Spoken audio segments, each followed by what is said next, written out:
আমার মাওলা তো তাকাইয়া আছে, ওরে আমার মাওলা, ওরে তোমার আমার দেখি, ওরে কুদরতি নজরে তাকাইয়া আছে আমার বান্দা। কখন জানি আমার বান্দা একটা আমারে আল্লাহ কইয়া ডাক দেয়। ওরে টেকনাফের মুসলমান, আমার মাওলা বান্দার দিকে তাকাইয়া থাকে, দেখিনি আমার বান্দা কখন কোন সময় একটা বার আমার দিকে তাকাইয়া কয়, মালিক আমি বড় অপরাধী, আমার মাফ করে দাও। আমার আল্লাহ ইন্তজারে থাকে, আমার আল্লাহ অপেক্ষায় থাকে, বান্দার একটা ডাকতে দেরি হবে, আমার মাওলা মাফ করতে দেরি করবে না। ওরে যুবক, ও পর্দার আলের আম্মাজান, ওই যে বডি স্টাইলের একজন যুবক হাজার বছর সনাম সনাম কয়ে মূর্তিরে ডাকলো, একটা বার মূর্তিটা জবাব দিল না। একটা বার ওই যুবক ডাক দেয়, সমাদ সমাদ সমাদ সমাদ। ওরে আমার যেই কুকুর এত বড় নাপাক, কিন্তু দুনিয়ার সব কুকুর জান্নাতে যাবে না, একটা কুকুর আছে কোরআনে হাকিমের মধ্যে আমার আল্লাহ এই কুকুরটার নাম আমার আল্লাহ তাআলা উঠায় দিলেন। ওই যে আসহাবে সুফা, ওই যে সাতজন যুবক মাওলাকে পাওয়ার জন্য যে রওনা হয়ে গেল, এই যুবকদের পিছে পিছে একটা কুকুরও তাদের ফলো করতেছিল। সুবহানাল্লাহ। সাত যুবক কয়, কুকুর আমগো সাথে কোথায় যাও? কুকুর কয়, আল্লাহ জবানটা খুলে দাও, ওদের সাথে আমি একটু কথা কই। সুবহানাল্লাহ। কিছু কিছু লোক বলতে পারে, হুজুর গাঁজাখড়ি গল্প কন, কুকুর কি কথা কয়? আছে না নাই? এখানে মন্তব্য করতেই পারে, আছে না নাই? হুজুর কেমন গল্প, কুকুর নিয়ে কথা কয়? বলে হ্যাঁ, কুকুর কেন? আমার মাওলা যদি চায় কুকুর না, আমার আল্লাহ তাআলা যদি চায়, আমার আল্লাহ ওরে যার জান নাই, কোনো পরাণ নাই, কোনো প্রাণ নাই, এমন একটা ব্যক্তি, এমন একটা জিনিসের থেকেও আমার আল্লাহ কথা তৈরি করতে পারে। কথা কন ঠিক কিনা? বান্দা চাইলে কিছুই হয় না, আল্লাহ চাইলে কি হয়? কথা হয় না কে? বান্দা চাইলে কিছুই হয় না, আমার মাওলা চাইলে সব হয়। কুকুরের জবান খুলে দিলেন কি? জোরে কোন, আরো জোরে। কি ব্যাপার, ডাউন হয়ে গেলেন নি? আরো জোরে কোন কি? আল্লাহ কয় কুকুর কথা কয়। কুকুর কয়, যুবক তোমাদের মনে চায় আল্লাহকে পাইতে, আমি কুকুরের কি মনে চায় না, আমিও আমার মাওলাকে পাই। ওরে তোমরা যার জন্য আগাইতেছো, আমিও তোমাদের পিছে আগাইতেছি, আমারে বাধা দিও না, আমিও আমার মাওলাকে পাইতে চাই। আমার আল্লাহ কুরআনুল হাকিমের মধ্যে গাঁজাখড়ি গল্প না, এই যে মাদ্রাসা মুহতামিম সাহেব আছেন, উলামায়ে কেরাম আছে, প্রশ্ন করবেন, ও হুজুর কি গাঁজাখড়ি গল্প করে গেল কিনা? আমার আল্লাহ কুরআনুল কারীমে কুকুরের নাম উঠাই দিয়েছে। সূরা কাহাফের মধ্যে দেখবেন এই কুকুরটার নাম উঠাই দেওয়া হয়েছে। আল্লাহ তাআলা বলেন, ওয়াকালবুহুম, ওই যে যুবকদের সাথে, ওই যে সাত যুবক তাদের সাথে যে একটা কুকুর, কালবুন মানে কুকুর, এই যে কুকুরটা ছিল, আমার আল্লাহর ঘোষণা, এই সাত যুবক গুহার মধ্যে গিয়া থাকলো, আর কুকুর গুহার মাথায় আমার মাওলাকে পাওয়ার জন্য অপেক্ষা করলো। আমার আল্লাহ কয়, এই সাত যুবক যেমন জান্নাতি, আমি আল্লাহ কুকুরটা সাত যুবকের সহবতে থাকার কারণে আমি আল্লাহ কুকুরকেও জান্নাতের মেহমান বানায়া দিলাম। আতিনা ফি দারি উকবা না হাসান, আতিনা ফি দারে দুনিয়া না হাসান, ইয়া গিয়াসাল মুস্তাগীসিন নাহদিনা লবতে খারা বিল উলুমে ওয়াল গিনা, হর ঘড়ি দে নে को तू तैयार है, जो ना मंगे उससे तू बेजारो है। ও যুবক, ও টেকনাফের মুসলমান, কত খেজুর গাছ তো আমরা দেখি। মক্কায় যাবা, মদিনায় যাবারে যুবক, দেখবা বাগানের পর বাগান খেজুর গাছ। কোন খেজুর গাছ জান্নাতে যাবে না, কিন্তু একটা খেজুর গাছ, যেই খেজুর গাছের সাথে আমার পয়গম্বর হেলান দিয়া আমার নবী খুতবা পাঠ করতেন। সুবহানাল্লাহ। এক মহিলা ঈশা কয়, নবী আমার একটা বিশ্বস্ত মিস্ত্রি আছে, সুন্দর যার কারুকাজ, নবী যদি অনুমতি দেয় তাহলে আমি আপনাকে একটা সুন্দর মেম্বার উপহার দিব, হাদিয়া দিব। আমার নবী বলেন ঠিক আছে দাও। নতুন মেম্বার পাইয়া নবী মেম্বার উঠে খুতবা দিতে যাবেন। বুখারীর রওয়ায়াত, মুসলিমের রওয়ায়াত, নবী খুতবা দিতে যাবেন, হঠাৎ করে নবীর কানের মধ্যে বাচ্চার আওয়াজ আসলো। বাচ্চা কানলে যেমন আওয়াজ, নবীর কানে কান্নার আওয়াজ আসতেছে, কান্নার আওয়াজ। রাওয়ায়াতে পাওয়া যায় নবী কানটা হেলাইয়া দিয়েছে, দেখে ওই খেজুর গাছ, যেই মরা খেজুর গাছ বাবা, তাজা ওনারে বাবা, এই খেজুর গাছ বাচ্চার মতো কান্না করতেছে। বলেন না আল্লাহু আকবার। আমার নবী সান্ত্বনা দেয়, রে খেজুর গাছ কান্না করিস না, কান্না করিস না, আমি তোর জন্য দোয়া করলাম, তুই মরা, আল্লাহ তোরে জীবিত বানায় দিবে, আল্লাহ তোরে জীবিত বানাইয়া দিবে। ওরে খেজুর গাছ 1 বছরে একবার খেজুর দেয়, আমি আল্লাহ, তো আমি পয়গম্বর, তোর জন্য মাওলার কাছে দোয়া করব, আল্লাহ যাতে তোকে 12 মাস আমার আল্লাহ খেজুর দান করেন। একটু জোরে কান আল্লাহু আকবার। আপনাদের কাছে আমার প্রশ্ন, নবী যদি দোয়া করে আমার আল্লাহ কি ফিরায় দিবেন? কথা কয় না কে? নবী এত বড় অফার দেওয়ার পরেও খেজুর গাছের কান্না থামে না। আর আজ বন্ধুদের পাওয়া যায় রে যুবক, ও টেকনাফবাসী, ও কক্সেস বাজারের মুসলমান, ও পর্দার আলের আম্মা জান, ও যুবক, আমার পয়গম্বর মেম্বার থেকে উঠে গেছেন, যাইয়া আমার নবী খেজুর গাছটারে জড়ায় ধরে কয়, রে খেজুর গাছ, তুই কষ্ট পাবি না, আমি তোর জন্য দোয়া করবো, আল্লাহ তোরে তাজা বানাই দিবে। খেজুর গাছ বলে, রে নবী, তাজা হওয়ার দরকার নাই রে পয়গম্বর, আমি 12 মাস খেজুর চাই না। ওরে আপনি যে হেলান দিয়া আপনি আমার সাথে টেক লাগাইয়া, রে নবী, ও পয়গম্বর, আপনি যে ট্যাগ লাগাইয়া আমার সাথে ট্যাগ লাগাইয়া খুতবা দিতেন, আমার কাছে যে কত কত মজা লাগতো। আজকে এত সুন্দর খুব মেম্বার পাইয়া আপনি আমার থেকে দূরে সরে গেলেন। ও নবী, ওরে আপনার সোহবত যদি না পাই, এই দুনিয়াতে আমি বাঁচতে চাই না রে পয়গম্বর, আমি দুনিয়াতে বাঁচতে চাই না রে পয়গম্বর। আমার গাছে 12 মাস খেজুর আসুক, এটাও আমার কাছে মজা না। ওরে নবী যেহেতু দিবে,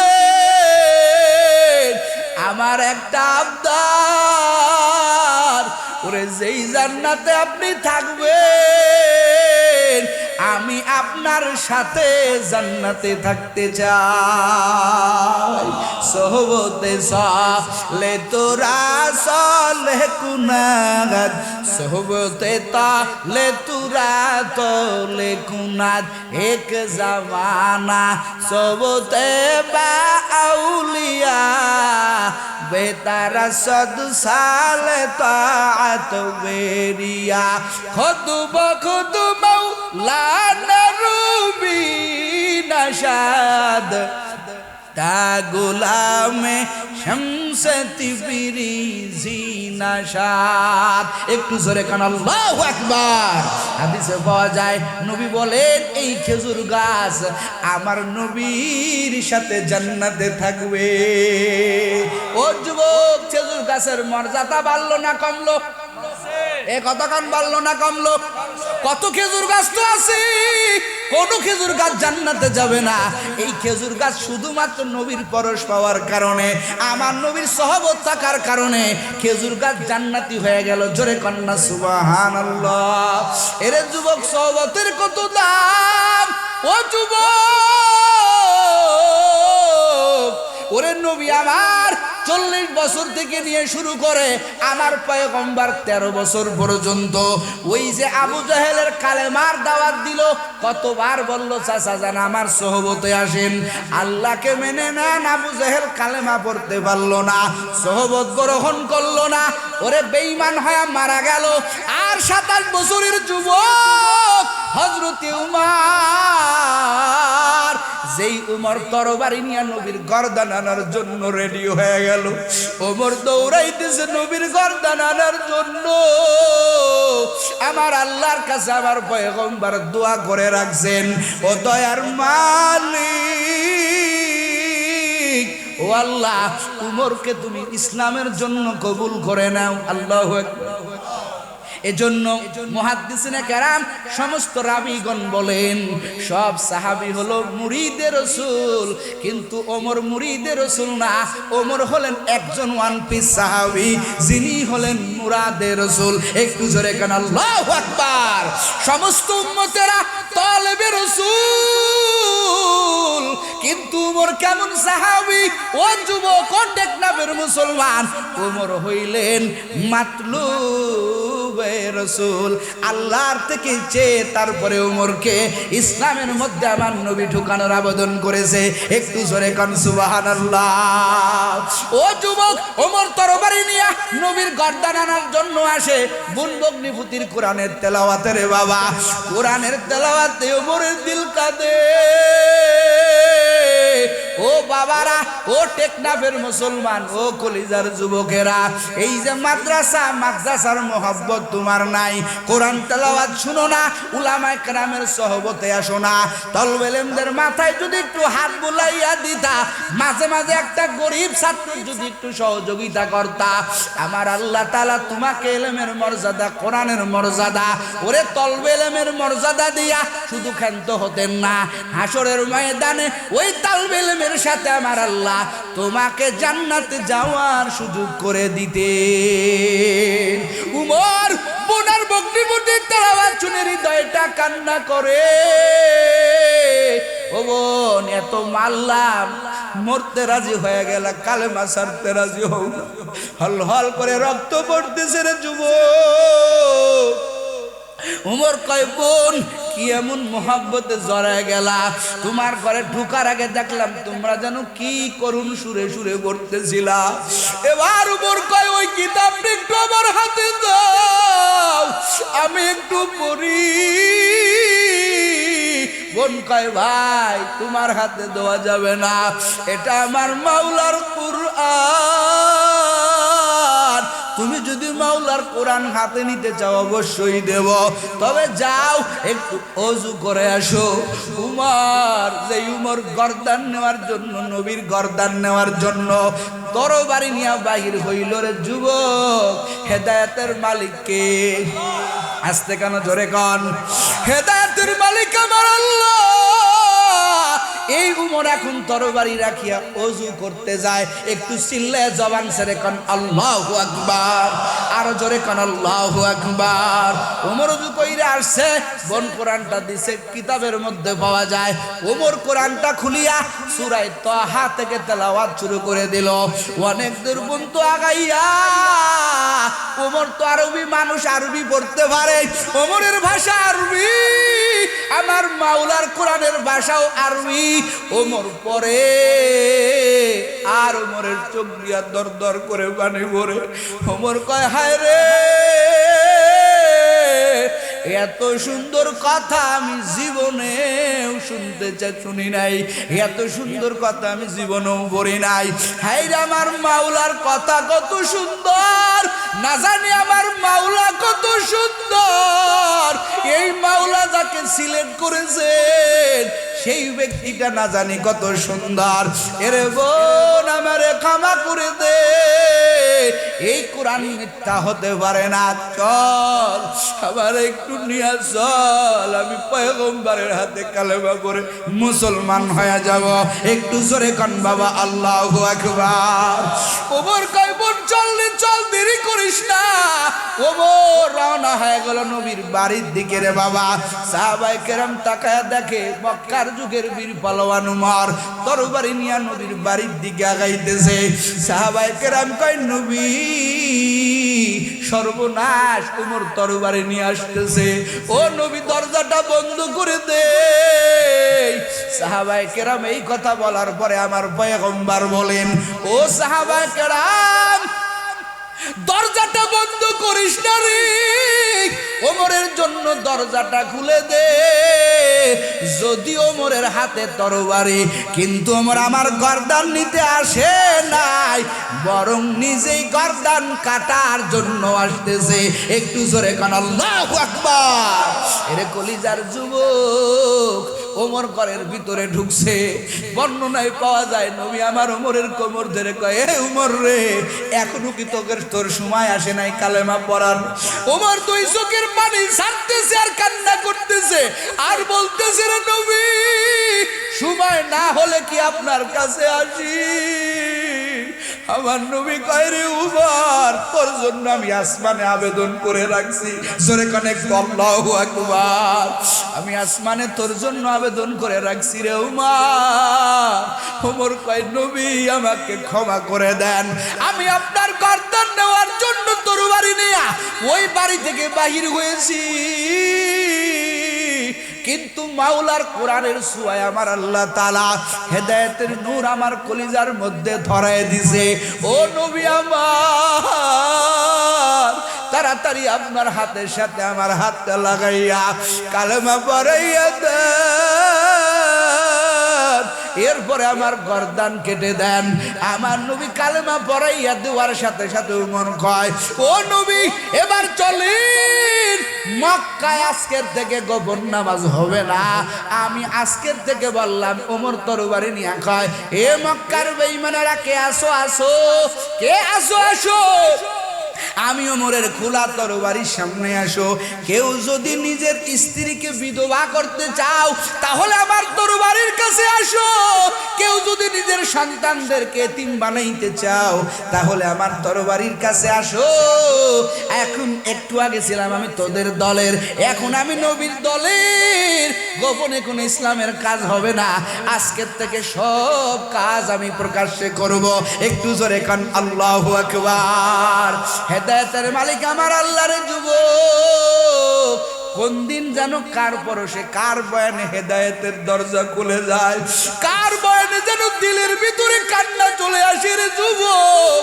এই জন্য বাবা ভালো লোকদের কাছে যাইও, মর্যাদা বেড়ে যাবে রে বাবা, মর্যাদা বেড়ে যাবে। সাহাবায়ে কেরাম লেভেল ঠিক রাখছে, নবীর সহবত থেকে দূরে সরে যায় নাই। ও টেকনাফের যুবকেরা, ও পর্দার আলের আম্মা জানেরা, ভালো আম্মা জানদের সাথে মিশবা, যারা পরের নিন্দা করে না, যেই মা বোনেরা অপরের নিন্দা করে না, যেই মা বোনেরা পর্দা করে, ও আমার কলিজার মা বোনেরা, তাদের সহবতে যাবেন, তাদের সাথে মিশবেন। যারা পর্দা করে, কোরআন পড়তে পারে, যারা স্বামীর মাল হেফাজত করতে পারে, এদের কাছে যাবেন। দেখবেন আপনার মধ্য থেকে গুনাহ করার সমস্ত চাহিদা আস্তে আস্তে দূর হয়ে যাইতেছে। ও কলিজার যুবক, আমার আল্লাহ এমনি এমনি কয় নাই রে, আমার উম্মতের দলে আমার বান্দা বান্দির দল, ওয়াকুনু মা'আস সাদিকিন। ও বান্দা বান্দি রে, ভালো লোকদের কাছে যাও, ভালো সহবত অবলম্বন করো। এই চিন্তাটা ঢুকছিল নবীর সাহাবী হযরত আবু বকরের মধ্যে। একটা মুহূর্ত কিতাব খুঁজলে পাওয়া যায় আবু বকর নবীর সহবত ছাড়া বাহিরে কাটাই নাই। একটু জোরে কোন সুবহানাল্লাহ। আবু বকরের মর্যাদা বাড়ছে না কমছে? আর জোরে কোন। আবু বকরের মর্যাদা কেমন? বড় বড় সাহাবীদের পক্ষে বড় বড় হাদিস আছে, যেমন ওমরের পক্ষে হাদিস, লাউ কানা বাদি নবিয়ুন লাকানা উমর। আমার নবী বলেন, আমার পরে কোন পয়গম্বর যদি আমার আল্লাহ তাআলা এই জমিনে পাঠাইতেন, আমার আল্লাহ ওমরকে নবী বানাইয়া পাঠাইতেন। এই গোরস্থান নি, জোরে কোন সুবহানাল্লাহ, জোরে কোন সুবহানাল্লাহ। হযরত উসমানের পক্ষে নবীর হাদিস আছে, নবী বলেন, লিকুল্লি নবিয়ুন রফিকুন ফিল জান্নাহ ওয়া রফিকি ফিহা উসমান ইবনে আফফান। নবী আমার বলেন, সব নবীর জন্য জান্নাতে এক একজন করে সঙ্গী থাকবে, আর আমি নবীর জন্য একজন সঙ্গী থাকবে, আর এই সঙ্গী আর কেউ না, এই সঙ্গী হইল আমার আদরের উসমান। জোরে কোন মিয়া সুবহানাল্লাহ। সব বড় বড় সাহাবীদের মর্যাদার ব্যাপারে হাদিস, কিন্তু আবু বকর তো কয় নম্বরের সাহাবী? কথা কয় না, কয় নম্বরের? এক নম্বরের সাহাবী। আবু বকরের ব্যাপারে নবীর হাদিস কোথায় গেল? আবু বকর নবীর পক্ষে কি হাদিস বললেন? আমার নবী বলছেন, ও সাহাবায়ে কেরাম, আমার আবু বকর কেমন জানো? আমার আবু বকর আমার কাছে কেমন জানো?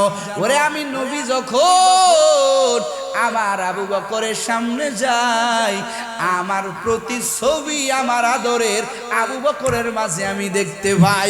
একটু জোরে কোন সুবহানাল্লাহ। এতটা মিল রে যুবক, সারাটা জীবন নবীর সাথে মিলায়। আমার নবী কেমনে খায়, আমার নবী কেমনে ঘুমায়, ফজরের নামাজের পরে সব সাহাবী বাড়ি চলে যায়, কিন্তু আবু বকর নবীর সহবত ছাড়ে না রে বাবা। রওয়ায়াতে আছে, নবীর সাথে একেবারে 9টা 10টা পর্যন্ত নবীর সাথে একসাথে নাস্তা করার পরে আবু বকর বাহির হতেন। এত মর্যাদা আবু বকরের। ও যুবক, যেই আবু বকর নবীর সাথে এতটা মিল, দুনিয়ার লাইনে নবীর সাথে মিল রে বাবা। কেমন মিল? নবীর সাথে এতটা মিল, বলে যেই নবী বিদায় বেলা যেভাবে নবীর ইন্তেকাল হলো, আমার নবীর তামান্না ছিল, আল্লাহুম্মা রযুকনি শাহাদাতান ফি সাবিলিক, ও আল্লাহ তুমি আমাকে শহীদি মরণ দিও। এটা নবীর তামান্না। একটু জোরে কন্না সুবহানাল্লাহ। নবীর ইন্তেকাল আমার আল্লাহ নবীর তামান্না পূরণ করেন। ও কলিজার যুবক, আমার নবীর ইন্তেকালের আগে 14 দিন পর্যন্ত নবী অসুস্থ। কয়দিন? এই কথা কোন কয়দিন? 14 দিন পর্যন্ত নবী অসুস্থ। নবীর ইন্তেকালের আগে আয়েশা সিদ্দিকা বলেন, আমার নবীর ইন্তেকালের মুহূর্তে নবী কয়, রে আয়েশা, বুকের বেদনা সহ্য করতে পারি না। ওই যে সেই ইহুদি মহিলা, ওরে খাবারের মধ্যে, নবীর খাবারের মধ্যে বিষ ভাজাইয়া দিছিল, বিষ মিশাইয়া দিছিল। ওই গোশতটা নবী মুখে দিয়েছিল, সাবন দিয়েছিল। আমার আল্লাহ থেকে অর্ডার হয়ে গেল, ফয়সালা হয়ে গেল, পয়গম্বর খাবারটা খাবেন না, খাবারের মধ্যে বিষ আছে। নবী আমার ফেলাইয়া দিলেন, কিন্তু ওই যে গালের মধ্য থেকে একটু বিষ নবীর পেটের মধ্যে চলে গেল। ওই বিষের ক্রিয়া নবী মাঝে মাঝেই ব্যথা অনুভব করতেন। আমার নবী ইসমে আজমের ঝাড়ফুঁক করিয়া পানিতে দম দিয়া নবী খাইতেন, নবীর ব্যথা ভালো হয়ে যাইত। কিন্তু আজকে নবীর ইন্তেকালের মুহূর্ত, নবীর সেই বিষের বেদনা শুরু হয়ে গেল। আমার নবী কয়, রে আয়েশা, আজকে আমার বিষের বেদনা কেউ বন্ধ করতে পারবে না। আল্লাহ আমার তামান্না পূরণ করতেছেন। ওই যে বিষের বেদনা পাইয়া নবীর শাহাদাত বরণ হয়ে গেল। ওরে নবীর ইন্তেকাল হয়ে গেল, শহীদি ইন্তেকাল। নবীর মৃত্যুটা হলো শহীদের মর্যাদার ইন্তেকাল। একটু জোরে কন্যা আল্লাহু আকবার। এখন নবীর তো সেই ওই বাল্যকালের বন্ধু আবু বকর, আবু বকর চায় আমার নবীর সহবতে আমি আমার জীবনটা কাটায় দিলাম। আজ আমি আল্লাহর কাছে বলবো, আল্লাহ আমার মরণটাও যেন শহীদি মরণ হয়ে যায়। দেখেন এরা কেমন মিল রাখছে রে যুবক। ওরে জীবনে মিল, আবার মরণেও তাদের মধ্যে কতটা মিল। আবু বকরের ইন্তেকালের বেলায় কিতাব খুলে দেখবেন, উলামায়ে কেরাম আছে আবু বকরের ইন্তেকালের মুহূর্তেও আবু বকরের বিষের ভিতরে, আবু বকরের শরীরে বিষের বেদনা। কোন বিষের? ওই যে নবীর সাথে আবু বকর নবীরে নিয়া হিজরত করলেন 72 ঘন্টা গারে সোর, যেই গর্তের মধ্যে কেউ নাই, নবীরে কান্দে করিয়া ওই যে সেই গারে সোর, সৌর নামক পাহাড় বাবা নিজের চোখে দেখে আসছে। এত বিশাল, এত বড় পাহাড় মনে হয় আপনাদের দিকেও নাই। এত বড় পাহাড়, দূরের একটা মানুষকে একটা কবুতরের মতো দেখা যায়। এত বড় পাহাড়ে আমার নবীরে আবু বকর কান্দে নিয়া, আমার নবীরে ওরে কেমন যেন আবু বকর ঘোড়ার মতো আর নবী সোয়ারের মতো আমার পয়গম্বর আবু বকরের কাঁধে উঠিয়া পুরা পাহাড়টা আবু বকর নবীরে কান্দে করে উঠায়। একটু জোরে কোন সুবহানাল্লাহ। আবু বকরের কোন বিষ, ওই যে নবীরে ওই গর্তের মধ্যে ঢুকানোর আগে এবার আবু বকর ডাক দেয়া কয়, নবী এই গর্ত তো পুরান গর্ত, আমি আপনাকে আগে এই গর্তের মধ্যে নামতে দিব না। ওরে কেমন নবীরা আসে করে যুবক। আবু বকর কয়, নবী গো আপনি আগে এই গর্তের মধ্যে নামবেন না। ও পয়গম্বর আমি আগে গর্তের মধ্যে নামবো। আবু বকর গর্তের মধ্যে নেমে গেলেন। আবু বকরের চাদরটা ছিঁড়ে ছিঁড়ে দেখে গর্তের মধ্যে, ওই গুহার মধ্যে বহু গর্ত দেখা যায়। সব গর্তগুলো বন্ধ করতেছে। আল্লাহর কি কুদরত, একটা গর্ত থেকে গেল, এখন আর কোনো কাপড় নাই, কি দিয়া গর্তটা ঢেকবে? আবু বকর কয়, নবী আসেন, আমি আপনার জন্য গর্তটা মওকা মুআফিক বানায় ফেলছি। ওই যে একটা গর্ত বাকি, ওই একটা গর্তের উপরে আবু বকর পা দিয়া নবীর জন্য, নবী যেহেতু ক্লান্ত, নবীর জন্য নিজের উরুটা বিছানা বানায় দিলেন। জোরে কন্যা সুবহানাল্লাহ। নবী আমার ক্লান্ত রে যুবক, নবী গর্তের মধ্যে ঢুকছে। আবু বকর কয়, পয়গম্বর আমার উরুর উপরে আপনার মাথা মুবারকটা রাখে,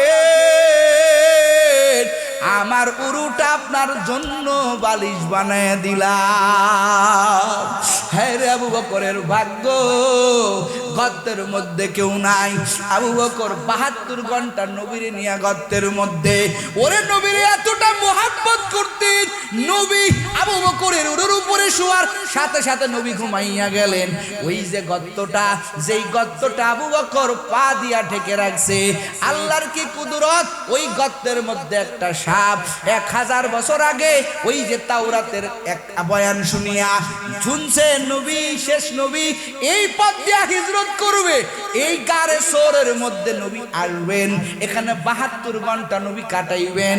এই যে সাপ আল্লাহর কাছে দোয়া করে, আল্লাহ আমি এই গর্তের মধ্যে গেলাম, ও আল্লাহ নবীর দেখার মতো আমার একটু বরকত দিয়া দিও। একটু জোরে কোন সুবহানাল্লাহ। ওই যে গর্তের সাপ বারবার মাথা দিয়া সিগন্যাল দেয়, আবু বকর পাটা সরাইয়া দে, মায়া নবীর এক নজর দেখে। আবু বকর গর্তের উপরে পা দিয়া রাখছে রে যুবক। এক পর্যায়ে বিষাক্ত সাপ আবু বকরের পায়ের উপরে সবল লাগাই দিল, কামড় লাগাই দিল। আবু বকর আহাও বলে না, ওহু বলে না, চিৎকারও পারে না। আবু বকরের নবী উরুর উপরে, আবু বকরের উরুর উপরে নবী আমার শোয়া। আবু বকর যদি চিৎকার করে, আহ ও করে, নবীর কাঁচা ঘুম ভেঙে যাবে, আমার নবীর কষ্ট হবে রে যুবক। আবু বকরের পুরা শরীরটা বিষে লাল বর্ণের হয়ে গেল। অজান্তেই আবু বকরের চোখ দিয়া 2 ফোঁটা পাখি নবীর চেহারা মুবারকে পড়ে গেল। নবী হঠাৎ করে তাকাইয়া দেখে আবু বকর কান্না করতেছেন। আমার নবী কয়, রে আবু বকর বাড়ির কথা কি মনে পড়ছে? কেন কান্না করো? আবু বকর কয়, রে নবী আমি বাড়ির কথা মনে করে কান্না করি না রে পয়গম্বর, একটা বিষাক্ত সাপের বিষের কামড় আমি আবু বকর সহ্য করতে পারি না। নবী আমার তাকাইয়া দেখেন আবু বকরের পুরা শরীরটা লাল বর্ণের হয়ে গেছে। আবু বকরকে আমার নবী বলে তাড়াতাড়ি পাটা গায়ে দাও। আমার নবীর থুতু মুবারক, এই থুতু মুবারকটা আবু বকরের পায়ের ওই জায়গা, যেই জায়গা সাপ কামড় দিল, ওই জায়গা লাগানোর সাথে সাথে বিষাক্ত সাপের বিষ আমার আল্লাহ পানি করে দাও। আমার নবী ধমক দেয়, এ গর্তের সাপ তাড়াতাড়ি বাহির হ। গর্তের সাপ তারে বাবা যুবক কিতাবের মধ্যে লেখে রে বাবা, গর্তের মধ্যে সাপটা আস্তে আস্তে বাহির হয়া নবীর সামনে হেলে আর তুলে কি যেন বলে। আমার নবী তো বুঝতে পারে সাপটা বলে নবী ও পয়গম্বর, বিয়া তুমি ক্ষমা করে দেবে। আজ একটা দিন না রে নবী, আজ 1000 বছর আমি সাপ এই গর্তের মধ্যে অপেক্ষা করতেছি। জোরে কান আল্লাহু আকবার। ও নবী, এই গর্তের দেখেন কত জায়গা, আমি গর্ত বানাইয়া বানাইয়া রাখছি। আপনি এই পথ দিয়া হিজরত করবেন, যেখান দিয়ে তাকাইলে আপনার সোনার চেহারাটা দেখা যাবে, ভালো দেখা যাবে, ওইখানে যায় আমি সাপ আপনার চেহারা মুবারক দেখব। ওরে নবী, আবু বকর প্রত্যেকটা গর্ত বন্ধ করে ফেলেছে। ও নবী, কোন গর্ত দিয়ে আপনারে দেখব? একটা গর্ত ফাঁকা, তারপরও আবু বকর পা দিয়া রাখছে। নবী গো, আমার ক্ষমা করে দেন, আপনার শুধু একটা নজর দেখার জন্য আমি আবু বকরের পায়ে দংশন করেছি। এই যে সাপের বিষ আবু বকরের দেহের মধ্যে ঢুকে গেল। মাঝে মাঝে আবু বকর কেমন মিল রাখছে রে বাবা, মাঝে মাঝে আবু বকরের দেহের মধ্যে সাপের বিষের বেদনা বাড়ে। আমার নবীর কাছে যায়, আমার নবী একটু ঝাড় ফুঁক দিয়া দিলে বিষ ভালো হয়ে যায়। আবু বকরের ইন্তেকালে ও যুবক, আবু বকর দিলের তামান্না আমিও শহীদের মর্যাদা নিয়ে কবরে যাব। কেমন মিল রে যুবক, তোমার জীবন মিলে যায় নেইমারের সাথে। ও যুবক, ও পর্দার আড়ালের আম্মা জান, তোমার জীবনটা মিলে যায় পরিমণির সাথে। দুনিয়ার যত নাস্তিক মহিলা, যত বেহা মহিলা, তাদের পোশাকের সাথে তোমার মিল পড়ে যায়। এই যে আপনাদের কক্সেস বাজারে চলার মতো কোনো কায়দা নাই, বুকে উন্না নাই, পেটে কাপড় নাই। ও যুবক, ও পর্দার আড়ালের আম্মা জান, তোমার জীবনীটা নবীর সাথে মেলে না রে আম্মা জান। এরে যুবক, চুলটা কাটাও, তুমি নেইমানের কাটিং এ কাটাও। তোমার অমুক বন্ধু, অমুক সেলিব্রিটির নামে তুমি চুল কাটাও, তার কাটিং এ কাটিং লাগাও। নবীর কোনো তরিকা নাই, নবীর কোনো মোহাব্বত তোমার কলিজায় নাই। তাকায়া দেখো আবু বকর কেমন লোক হয়ে কবরে গেল, যার জীবনীটা নবীর সাথে মিলে যায়। ও যুবক, শুধু জীবনী না, মরণটাও আমার নবীর সাথে মিলে যায়। আবু বকরের ইন্তেকালে সেই বিষের বেদনা শুরু হয়ে গেল। আয়েশা সিদ্দিকা হলো সন্তান মেয়ে। নবী আবু বকর কয়, বেটি আমার, ও আয়েশা, আমার এমন কেন লাগে, আমার দেহের মধ্যে সেই বেদনা। ওই যে সাপের বিষ, যে বিষের বেদনা শুরু হয়ে গেলে নবী আমার ঝাড় ফুঁক দিতেন, আমি ভালো হয়ে যেতাম। আজকে তো নবী নাই, যেই ব্যক্তি আমার ঝাড় ফুঁক করে ভালো করবে। আবু বকরের ইন্তেকালটা ওরে যুবক সাপের বিষে হয়ে যায়, মানে শহীদি মৃত্যুবরণ করে। একটু জোরে কান আল্লাহু আকবার। ও যুবক, শুধু তাই না, আবু বকর কেমন জিন্দেগি করলেন। আবু বকর ইন্তেকালের আগে কয়, ও সাহাবায়ে কেরামের উমর আয়, আমার যেদিন ইন্তেকাল হয়ে যাবে, যেখানে সেখানে আমাকে আগেই দাফন করবি না। সারাটা জীবন আমি আমার নবীর সাথে চলেছি, যেখানে নবী যায় সেখানে আমি আবু বকর, যেখানে নবী সেখানে আমি আবু বকর। আমার শেষ তামান্না হলো আমি মরণের পরে নবীর বুকের কাছে একটু ঘুমাইতে চাই। হে উমর, তোদের কাছে একটা আবদার করে যাই রে উমর, যেদিন আমার ইন্তেকাল হবে রে, ওই দিনকে আমার লাশটা নবীর রওজার কাছে নিয়ে যাবে, নবীর কাছে জিজ্ঞাসা করবি, নবী ও পয়গম্বর নবী আমার, আপনার বাল্যকালের বন্ধু আর আমাদের মাঝে নাই। আবু বকরের তামান্না আপনার কাছে ঘুমাইবে। বলেন আবু বকরকে কোথায় রাখবো? আবু বকর কয়, উমর রে, নবী যদি অনুমতি দেয় তো নবীর কাছে একটু শুয়ায়া রাখবা, আর যদি নবীর অনুমতি না মেলে তোদের যেখানে ইচ্ছা সেখানে দাফন করবে। ইতিহাস সাক্ষী দেয় আবু বকরের ইন্তেকালের দিনে সমস্ত সাহাবায়ে কেরাম কান্না করতেছে। উমর কইতেছে, আবু বকর রে তাড়াতাড়ি কাফন লাগায় দাও। গোসল কাফন শেষ হইয়া গেল, জানাজা শেষ হইয়া গেল। আবু বকরের লাশটা নিয়া উমর নবীর রওজা মুবারকের কিনারায় নামাইয়া উমর কান্না জড়িত ভাবে বলে, রে নবী, আপনাকে হারাইছিলাম, আবু বকর রে পাই আমরা কত খুশি ছিলাম। আজকে আমাদের মাঝে আবু বকর নাই। ও নবী আমার, বলেন আবু বকরকে কোথায় রাখবো? আবু বকরের তামান্না আপনার কাছে ঘুমাইবে। ওরে যুবক, কেমন জিন্দেগি! আবু বকর কেমন ভাবে চলছেন, যার জীবনে নবীর সাথে মিলে যায়, যার মরণটা নবীর সাথে মিলে যায়। বিদায় বেলা নবীর অনুমতি পায়, রওজা মুবারক থেকে আওয়াজ চলে আসলো, কোথায় রাখবা? উদখুলুল হাবিবা ইলাল হাবিব। চিল্লা কান আল্লাহু আকবার, জোরে কান আল্লাহু আকবার। নবী আমার কয়, বন্ধুরে কোথায় রাখবা? ওরে বন্ধুকে বন্ধুর সাথে মিলাইয়া দাও।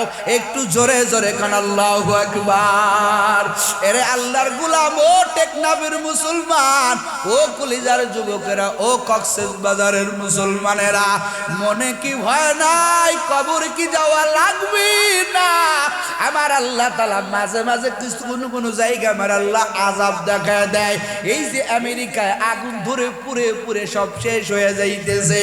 এরে যুবক, এমন কোনো দিন নাই যুবক তোমার মতো যুবকের লাশের খবর আসে না। এই যে আমগো রোডে প্রতিদিন চোখে মেলে কত জায়গা অ্যাক্সিডেন্টে লোক মারা যায়। এ যুবক, আর কয়দিন না ফরমানি করবি? এখনো তোমার গালে নবীর সুন্নতের দাড়ি উঠে নাই, এখনো তুমি নবীর তরিকায় চলতে পারো না। আর কয়দিন বাহাদুরি করবি? মাওলার ভয় তোমার কলিজায় নাই। এরে যুবক, ও পর্দার আড়ালের আম্মা জান, আমার মাওলাকে ভয় করো। আমার মাওলা কিন্তু তোমার আমার দিকে তাকায় আছে। আমার বান্দা পাহাড় পরিমাণ গুনাহ করে করে চলতেছে।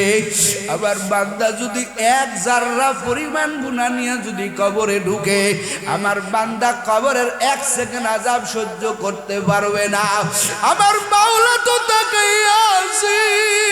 ওরে আমার মাওলা, ওরে তোমার আমার দিকে ওরে কুদরতি নজরে তাকাইয়া আছে আমার বান্দা। কখন জানি আমার বান্দা একটা আমারে আল্লাহ কইয়া ডাক দেয়। ওরে টেকনাফের মুসলমান, আমার মাওলা বান্দার দিকে তাকাইয়া থাকে। দেখিনি আমার বান্দা কখন কোন সময় একটা বার আমার দিকে তাকাইয়া কয়, মালিক আমি বড় অপরাধী, আমার মাফ করে দাও। আমার আল্লাহ ইন্তজারে থাকে, আমার আল্লাহ অপেক্ষায় থাকে। বান্দার একটা ডাকতে দেরি হবে।